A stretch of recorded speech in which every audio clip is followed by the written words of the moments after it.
नमस्कार सम्मानित साथियों, आज मैं अपने YouTube के चेत जाओ चैनल की ओर से आप सबके साथ मुझे जो विधानसभा सचिवालय की ओर से RTI के तहत जो सूचना मिली है उसको साझा करना चाहता हूँ। सम्मानित साथियों, जैसा कि आप सब विदित होंगे कि RTI एक्ट में ये कोई भी सूचना देने के लिए समयावधि निर्धारित है। अगर आप RTI के तहत के कोई सूचना मांगते हैं तो 30 दिन के भीतर वो सूचना देनी होती है। लेकिन यहाँ पर यह हुआ है कि मेरे द्वारा लोक सूचना अधिकारी विधानसभा सचिवालय को 25 अप्रैल को जो सूचना हेतु जो आवेदन भेजा गया था उसका जवाब आखिरकार बीते रोज़ 5 माह बाद उसका जवाब मिला है। तो ये एक हैरानी की बात है। इसके डिटेल में मैं आप सबके साथ इसको पूरा वाक़या बताना चाहता हूँ। मुझे बीते रोज जो पत्र मिला है विधानसभा सचिवालय के अनुसचिव लोक सूचना अधिकारी मनोज कुमार के साइन से 4 अक्टूबर 2023 को यह पत्र मुझे संबोधित किया गया है। श्री रमेश चंद्र पांडे पुत्र श्री बच्चीराम पांडे, बिठौरिया नंबर 1, देवकी विहार, हल्द्वानी, नैनीताल। इस पत्र के एक तिथि, समय और जो मांगी गई सूचना है और उसका प्रत्युत्तर है उसको गौर करने का मैं आप सबके साथ अनुरोध करता हूँ। इससे सब कुछ जाहिर हो जाएगा कि क्या है मामला। तो इसमें लिखा गया है, कृपया आपका सूचना आवेदन पत्र दिनांक 25/4/23 जो लोक सूचना अधिकारी अनुसचिव उत्तराखंड सूचना आयोग, सूचना अधिकार भवन, Ladpur, ring road, Mussoorie bypass, Dehradun के पत्र संख्या 2545 दिनांक 6 जून 23 के माध्यम से इस कार्यालय में दिनांक 12/6/23 को प्राप्त हुआ है के क्रम में आप द्वारा वांछित इस कार्यालय से संबंधित सूचना विवरण। आवेदक द्वारा मांगी गई सूचना। बिंदु संख्या 1, क्या उत्तराखंड विधानसभा सचिवालय के कर्मचारियों एवं अधिकारियों के विभागीय ढांचा और वेतनमान के संदर्भ में समिति का गठन किया गया है? यदि हाँ, तो समिति के अध्यक्ष का नाम एवं समिति के सदस्यों के नाम।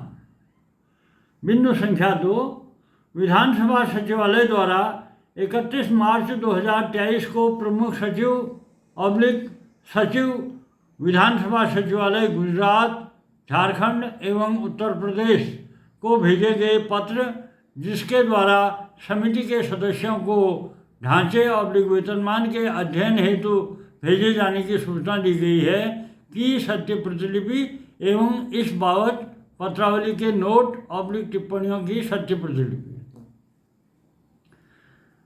तो आवेदक द्वारा मांगी गई ये 2 सूचनाएं हैं। इसका प्रत्युत्तर दिया गया है। बिंदु संख्या 1 एवं 2 के संबंध में अवगत कराना है कि अध्यक्ष वेतन विसंगति समिति उत्तराखंड द्वारा विधानसभा सचिवालय के ढांचे के संबंध में कार्यवाही की जा रही है जो वर्तमान में गतिमान है। तो ये प्रत्युत्तर मिला है मुझे अपने RTI के आवेदन का। क्या सूचना मांगी गई है और क्या सूचना न देकर जो गोलमोल जो उत्तर दिया गया है उससे विधानसभा सचिवालय की पूरी कार्य प्रणाली तो सवालों के घेरे में आती ही है, आ ही रही है। लेकिन यह भी इस पूरे मामले में यह भी स्पष्ट हो रहा है कि उत्तराखंड विधानसभा सचिवालय जहाँ से उम्मीद की जाती है कि एक वहाँ की कार्यप्रणाली एक आइडियल कार्यप्रणाली होगी, लेकिन वहाँ पर लोक सूचना अधिकार अधिनियम का पालन या इस अधिनियम के प्रति विधानसभा सचिवालय कितना गंभीर है और कितना इसके प्रति ईमानदार है, इसकी झलक भी इस पत्र से साफ तौर पर जाहिर हो रही है। पूरी डिटेल में बताना चाहूँगा कि 25 अप्रैल 2023 को जो मेरा आवेदन पत्र मैंने भेजा था रजिस्टर्ड ढंग से, वह मुझे 15 मई को वापस मिला। लिफाफे में लिखा था कि विभाग का नाम अवश्य लिखें, पता अपूर्ण है। मैंने उस लिफाफे को एज इट इज राज्य सूचना आयोग को भेजते हुए पूरा ब्यौरा देते हुए एक शिकायती पत्र के साथ उस लिफाफे को भेजते हुए राज्य सूचना आयोग से मुझे सूचना उपलब्ध कराने का आग्रह किया गया था। राज्य सूचना आयोग के अनुसचिव द्वारा मेरा वह पत्र 6 जून को विधानसभा सचिवालय को भेजा गया, जो वहाँ पर 12 जून को प्राप्त हुआ विधानसभा सचिवालय में, जैसा कि इस पत्र में उल्लेख किया गया है। तो 12 जून के बाद जो इसमें रस्साकशी पूरी हुई है, 12 जून को ही मिला। एक तो यह जो 12 जून को जो पत्र मिला, तो सबसे पहले इन्होंने इसमें लोक सूचना अधिकारी विधानसभा सचिवालय की ओर से जो मेरा सूचना का आवेदन उन्हें मिला विधानसभा राज्य सूचना आयोग के माध्यम से, उस पर इन्होंने 14 जुलाई उन्होंने सीधे लोक सूचना अधिकारी ने उस आवेदन को सूचना का अधिकार अधिनियम की धारा 5(4) एवं 5(5) के अधीन पत्रावली संख्या 38 को अधिष्ठान अनुभाग को संदर्भित किया कि सूचना उपलब्ध कराएं, इस पर सूचना उपलब्ध कराने के लिए। लेकिन 30 दिन बीत जाने के बावजूद भी जब सूचना नहीं मिली, अधिष्ठान अनुभाग द्वारा नहीं दी गई, तो लोक सूचना अधिकारी द्वारा अनुभाग अधिकारी अधिष्ठान अनुभाग को 14 जुलाई 2023 को पहला अनुस्मारक भेजा गया और उसके बाद 4 अगस्त को दूसरा अनुस्मारक भेजा गया और इसी प्रकार तीसरा अनुस्मारक भी भेजा गया 29 अगस्त को और 19 सितंबर 2023 को चौथा अनुस्मारक इसमें भेजा गया। 19 सितंबर को चौथा अनुस्मारक भेजे जाने के बाद अधिष्ठान अनुभाग द्वारा जो भी सूचना दी गई थी उस पत्रावली में उसके जो भी सूचना दी गई उसके आधार पर जो लोक सूचना अधिकारी द्वारा जो मुझे ये सूचना दी गई है,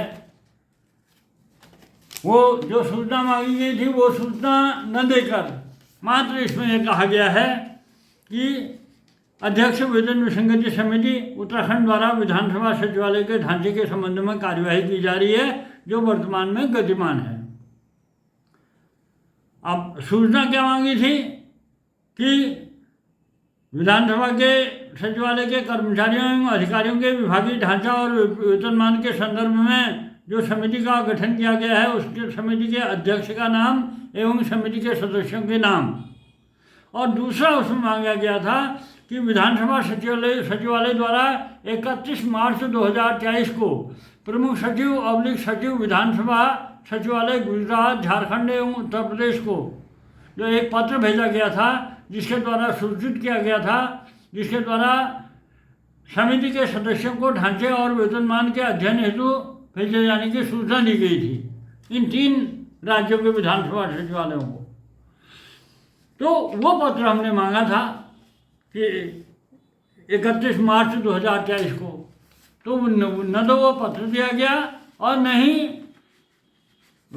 उस समिति के सदस्यों के नाम की सूचना दी गई। तो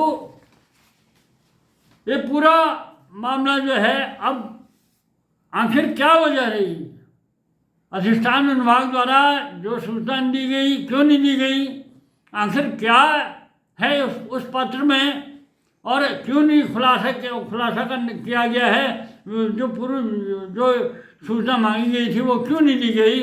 तो इसको लेकर बहुत बड़ी बातें सामने आएंगी। उसका जवाब मैं तो अपने सीधी बात कहूँगा कि इसमें जब भी उत्तर मिलेगा, मैं इसमें प्रथम अपील भेजने जा रहा हूँ। और लेकिन ये निश्चित है, अगर प्रथम अपील में भी अगर ये मुझे जो सूचना मांगी गई थी एडिटिव अगर वो नहीं मिली तो सेकंड अपील करूँगा, और ज़रूरत पड़ी तो इसको लेकर कोर्ट भी जाऊँगा। लेकिन ये सूचना देनी पड़ेगी, और ताकि जो विधानसभा सचिवालय के द्वारा जो ये पत्र को छुपाया गया है उसकी सच्चाई पूरे आवाम के सामने उजागर कर सकूं, इस दिशा में मैं पूरी कार्यवाही करने से, कोई भी कार्यवाही करने से पीछे नहीं हटूँगा। और मेरा अपना मानना है कि जिस समय ये सूचना मिल जाएगी उस समय विधानसभा के स्तर से जो इसमें पूरा घालमेल हुआ है, जिसमें कि अपने राज्य के भीतर की बात नहीं, 3 राज्यों के विधानसभा सचिवालयों को भी जो सूचना उन्होंने दी है वो किस ढंग से अन्य राज्यों के विधानसभाओं को भी गुमराह किया गया है, उसका खुलासा इस पत्र के जरिए होगा। और वो सूचना मिलने पर इस बात को आप सबके साथ मैं शेयर करूँगा। मैं फिलहाल के लिए इतना ही, आगे इस पूरे मामले में जो भी स्थिति होगी आप सबके साथ उसका खुलासा करूँगा। आप सबसे आग्रह है कि मेरे स्टेज जाओ चैनल को लाइक, सब्सक्राइब और शेयर करते रहें। धन्यवाद।